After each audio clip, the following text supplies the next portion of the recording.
لا قوة إلا بالله العلي العظيم. أعوذ بالله من الشيطان اللعين الرجيم. بسم الله الرحمن الرحيم. الحمد لله رب العالمين والصلاة والسلام على أشرف الأنبياء والمرسلين أبي القاسم محمد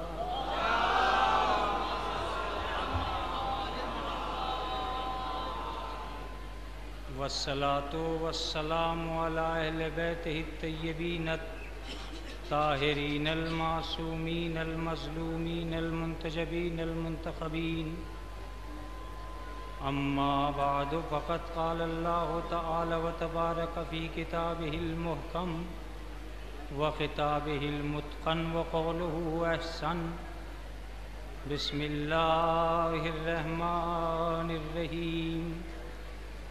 إنما يريد الله ليذهب عنكم الرجس أهل البيت وَيُطَهِّرَكُمْ تَطْهِيرًا.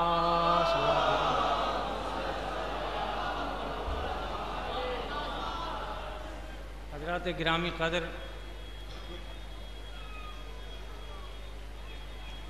تیرہ رجب کا یہ سعید موقع اور علی والوں کا یہ مرکزی اجتماع ولادت حیدر کرار پر موالیان حیدر کرار کی مبارکباد. زمین سے اور آسمان تک خوشیوں کا لگا ہوا ہجوم، آپ کی اٹھتی ہوئی مسرتیں اور علی کی پڑتی ہوئی نظریں جب مجتمع ہوتی ہیں تو نجف ہند میں 13 رجب کا موقع آتا ہے. میں نے اہل انجمن اور کمیٹی کے حضرات کا میں شکر گزار ہوں. میں نے ان سے گزارش کی تھی کہ مجھے یہ موقع ملنا چاہیے کہ میں خاص 13 رجب کے دن نجف ہند جوگی پورہ سے موالیان حیدر کرار کو مبارکباد دے سکوں.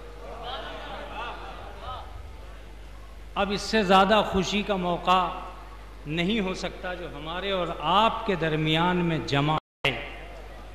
ہاں، البتہ اتنا ضرور کہوں گا کہ نجف ہند میں آ کر اگر تقدیریں بنانی ہیں تو آج سے بہتر موقع نہیں ملے گا.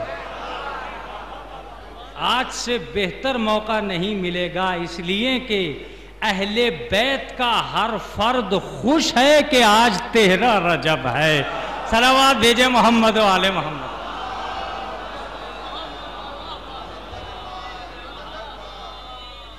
آج 13 رجب ہے. سعادتوں کی دنیا نقطہ اجتماع پر آ چکی ہے. کمالات ساون بن کے برس رہے ہیں.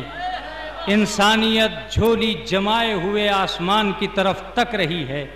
غیب سے امام زمانہ کا کرم ہے کہ جو رس رس کے ہمارے دامن تک پہنچ رہا ہے.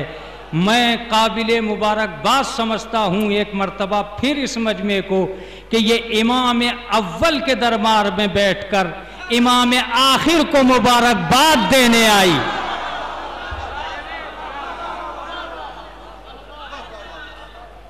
امام اول کے دربار میں بیٹھ کر امام آخر کو ہم مبارکباد دیتے ہیں، مولائے کائنات کی ولادت.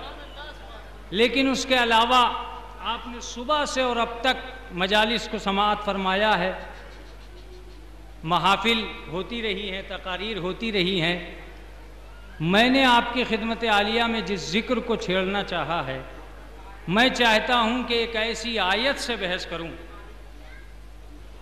کہ جس میں میرا چھوٹا بھائی اور سننے والا یہ محسوس کر سکے کہ اللہ نے اہل بیت کے کچھ مجموعی فضائل بیان کیے ہیں. ان میں سے کچھ آیتیں ایسی ہیں جو سب کی ترجمانی کرتی ہیں. ایک آیت وہ ہے جسے میں نے سرنامہ کلام قرار دیا ہے، انما یرید اللہ لیذھب عنکم الرجس اہل البیت، اے اہل بیت رسالت، اللہ کا ارادہ یہ ہے کہ تم کو ایسا پاک و پاکیزہ رکھے جو پاک رکھنے کا حق۔ عزیزو آپ متوجہ ہیں، جو پاک رکھنے کا حق ہے۔ یہ آیت اتنی مشہور ہے کہ کم سے کم شیعہ فکر رکھنے والا ہر بچہ اس آیہ کریمہ سے واقف ہے۔ جس نے قرآن نہ بھی پڑھا ہو وہ آیہ تطہیر کو نہیں بھولتا، آیہ تطہیر سے وہ بھی واقف ہے۔ میں نے پوچھا کہ آخر کیوں ایسا ہوا کہ وہ آیت تطہیر سے واقف ہے، تو مجھے میرے بزرگوں نے یہ جواب دیا کہ مولانا چونکہ یہ آیہ تطہیر حدیث قصہ میں وارد ہوئی ہے، اس لیے یہ بچے کو یاد ہے۔ میں نے کہا یہ حدیث قصہ کیا ہے؟ تو کہنے لگے کہ یہ حدیث قصہ وہ ہے کہ بچہ اسے امتحان دینے سے پہلے بھی پڑھتا ہے، امتحان دینے کے بعد بھی پڑھتا ہے۔ بہت متوجہ رہیے گا، میں نے جان بوجھ کے یہ ذکر چھیڑا ہے، ایسا نہیں ہے کہ میں کسی اور ضمن میں نہیں جا سکتا تھا، میں نے جان بوجھ کے یہ ذکر چھیڑا ہے۔ اسے امتحان دینے سے پہلے بھی پڑھتا ہے، امتحان دینے کے بعد بھی پڑھتا ہے۔ میں نے کہا ایسا کیوں؟ کہا امتحان دینے سے پہلے اس لیے پڑھتا ہے کہ کامیاب ہو جاؤں، اور امتحان دینے کے بعد اس لیے پڑھتا ہے کہ شکریہ حدیث قصہ کا کہ کامیاب ہو گیا۔ جی شکریہ حدیث قصہ کا کہ کامیاب ہو گیا۔ میں نے کہا کہ بھئی میری سمجھ میں بات نہیں آ رہی ہے، آخر یہ ایسا کیوں ہے؟ عزیزوں متوجہ ہو جائیے گا، جس کے لیے میں نے یہ نصب کیا ہے آیت کو، تو کہا کہ دنیا میں حدیث قصہ منفرد وہ دعا ہے۔ میں دعا کہتے ہوئے بھی لرز رہا ہوں، اس لیے کہ کتنے فضائل ہیں حدیث قصہ میں مجھے پتہ نہیں۔ منفرد وہ دعا ہے حدیث قصہ جو خوشی میں بھی کام آتی ہے، غم میں بھی کام آتی ہے۔ نہیں، اب اس کی تشریح کروں گا۔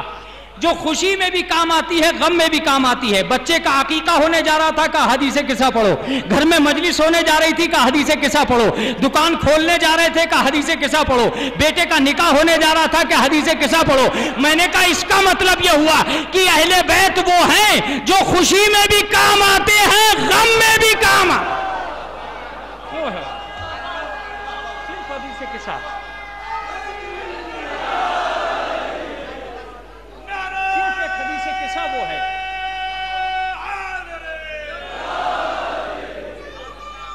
حدیث قصہ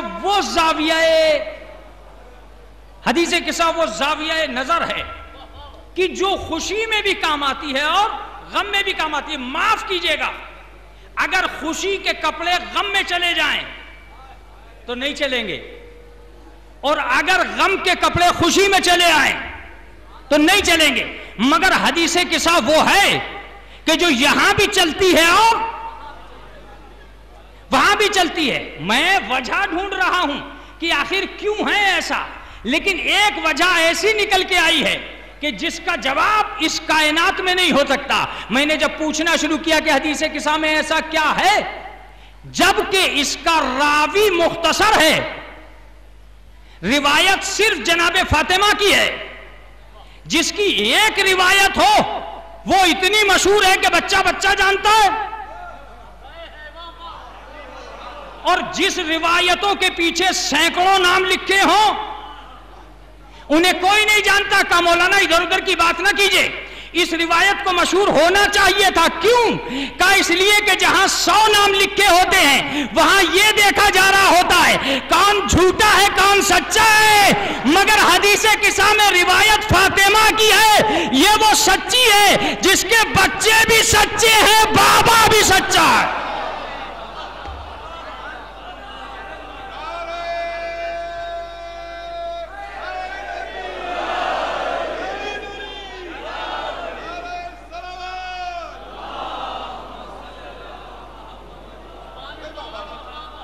دیکھیے آج تو کوئی جھجک ہی نہیں ہے، آج تو کوئی رکاوٹ ہی نہیں ہے، آج تو کوئی بینڈ ہی نہیں ہے،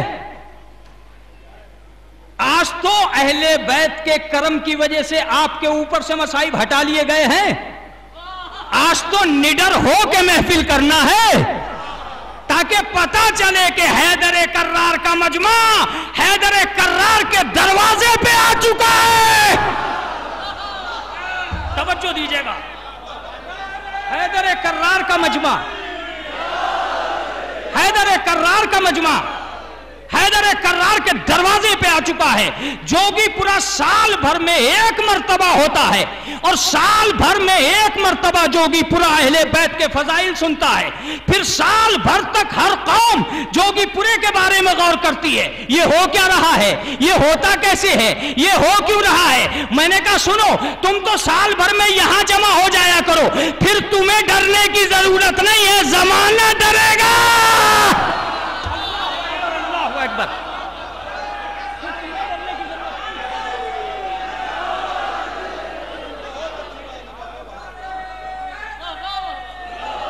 زمانہ ڈرے گا۔ تم نجف ہند میں ہو، جھولیاں اٹھاؤ اور بھرو، حیدر کرار تیار بیٹھے ہیں۔ یہ دربار سخاوت ہے، یہاں بانٹنے میں تولا نہیں جاتا۔ ارے بولتے رہیے گا، بولتے رہیے گا، یہاں بانٹنے میں تولا نہیں جاتا، یہاں مانگنے والے تھکیں گے، دینے والا نہیں تھکے گا، یہاں مانگنے والے تھکیں گے۔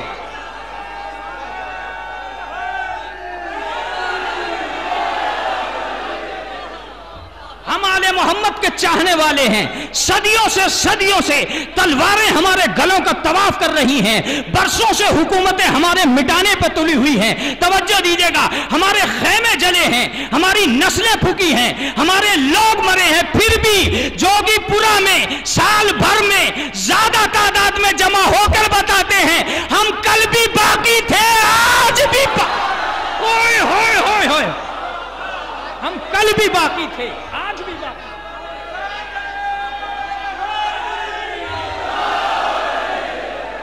سال بھر میں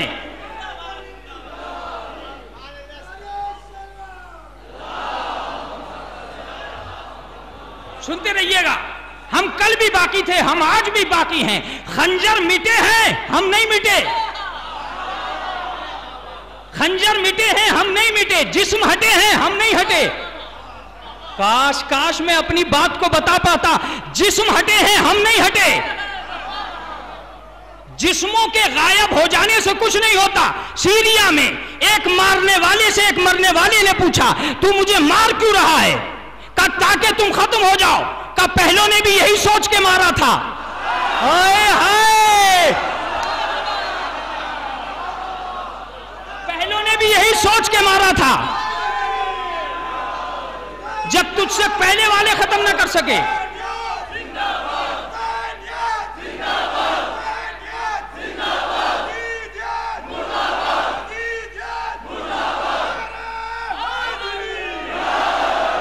پہلے والوں نے بھی یہی سوچا تھا، آج تو بھی یہی سوچ رہا ہے۔ اس کا مطلب یہ ہے کہ ظلم کا نظام بدلا ہے، عدل کا نظام نہیں بدلا ہے۔ شاید امام حسین، یہ جملہ جوگی پورا نجف ہند سے رائے گا نہیں جانا چاہیے، شاید امام حسین شیعوں کے نام زندگی کو وقف کرنا چاہتے تھے، اسی لیے نوکے نیزہ پہ تلاوت کی تھی تاکہ دنیا کو پتہ چل جائے جسم کہیں بھی ہو ہمیں کل بھی بولنا آتا تھا، آج بھی بولنا آتا۔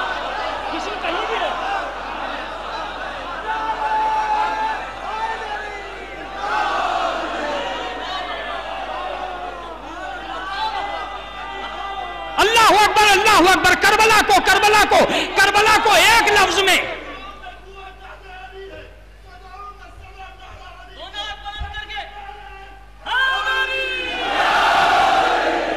بہت متوجہ ہو کے ایک جملہ سنیے گا، ظالم تھکا ہے مظلوم نہیں تھکے، قاتل تھکا ہے مقتول نہیں تھکے، ظالم تھکا ہے صابر نہیں تھکے، یزید ہارا ہے حسین نہیں ہارے، یزید ہارا ہے حسین نہیں ہارے ہیں۔ ایک جملہ سنو، نہ جانے کب سے ظلم ہوتا چلا آ رہا ہے، کب سے ظالم مارتے چلے آ رہے ہیں، حسین مدینے سے نکلے اور کربلا آ گئے، ظالموں نے مار کے انقلاب نہ لا سکے،